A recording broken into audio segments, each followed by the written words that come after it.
remember that night he was sleeping and I looked at him and I said, I could just kiss you. You're gonna save your brother.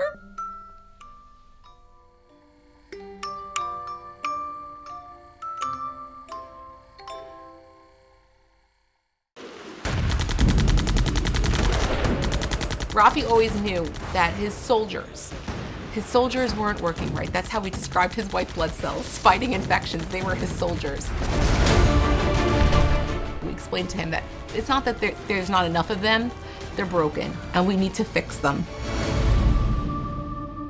Our first child, Rafi, was born about a year and a half after we got married. One of the nurses said this is a textbook baby. Easy labor and delivery, no complications. He was a normal, happy baby. When he was about 8-10 months, we enrolled him in daycare. And that's when things started going a little haywire. We started to notice that he was getting sick frequently. Upper respiratory issues, frequent colds, frequent high fevers as high as 105. Pneumonia. Vomiting. We weren't sure really what was going on with him. And his pediatrician said it's very common for kids to get sick at daycare. It's a germ fest, nothing to worry about.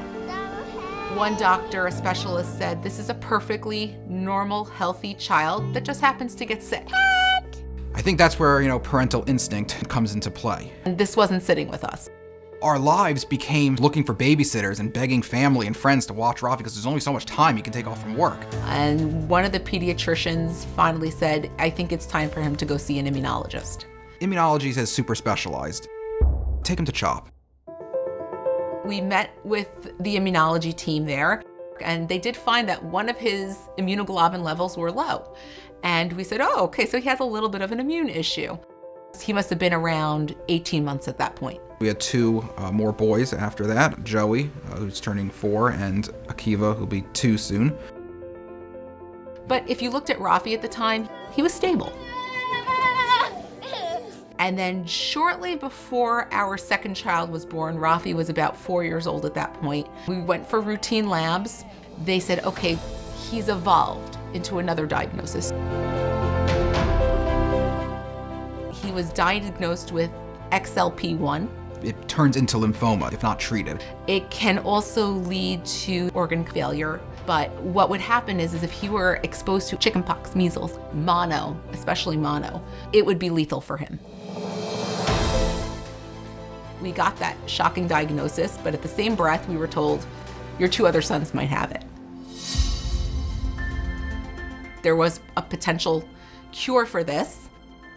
Bone marrow transplant is the only available cure for these very rare, deadly genetic diseases. Where the old cells would be deleted and he would be reimplanted with a brand new immune system. We quickly rushed the boys to CHOP. They also at the same time said, we're gonna test them to see if one of them's a match. It was probably the longest 2 weeks of our lives. We got the call from the doctors. They said both boys are negative, they don't have this disease. We took a nice big sigh of relief. And then 10 minutes later, the bone marrow transplant doctor called and said, your youngest child is the match. So we cried that there was hope for our son. Rafi had just turned 5. The head of bone marrow transplant told me that they will have to use 6 months worth of chemotherapy in a cancer patient in 6 or 7 days in Rafi. With bone marrow transplants, there always has to be a parent full-time on hand. So it made sense for me to essentially fall on the sword and resign from my job. We were just hit by a truck. I wasn't even thinking yet how much this will affect our lives. We just bought a house. Where's the mortgage gonna get paid from? So my husband was scouring websites. We were getting many doors, slammed in our faces. People from our synagogue said, have you reached out yet to RCCS? I made that call. As soon as we said what he had to go through, they said, this is not a question. Even though he doesn't have cancer, he's being treated like it. And how could we turn this child away? And the first questions were, what's the problem? And then what do you need? We were blown away. There were things that came up during the year. I'd switched jobs and there was going to be a gap for a month, but the organization wanted to make sure that there's not even a chance that the insurance will fall through. They were already thinking the next step. We likely would have gone into deep debt that would take years to pay back. RCCS helped in a variety of ways. Covering a premium for an insurance. They took care of the mortgage was huge. And making sure that Rafi's hospital bills were covered. Emergency financial assistance. Groceries. General care management, how to handle the other siblings in the house. We then went early the next morning to CHOP, and that process started. The first couple of weeks were okay. And they go, this is just the honeymoon. Don't worry, it's gonna get worse. And they did the procedure of transplanting marrow out of our 14-month-old. They told us they got an excellent sample. It was in a bag. Rafi kind of looked at it up and down like this, and he goes, that's it. He had rough days, and that had a lot to do with the chemo and his white blood cell counts getting depleted to 0. They did music therapy with him.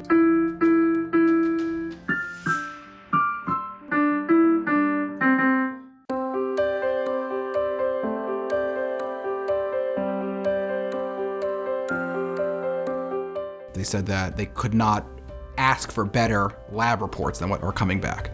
They're gonna keep continuously monitor him for the next 2 years. Do you like me? Those physicians have told us his immune system is rocking. RCCS's supporters and lay leadership and donors played a crucial role in assisting our family through this process. We could never repay them. People don't realize what an impact an illness can take on a family. By sharing our story and by giving strength to other families, we hope that that repays in a small way.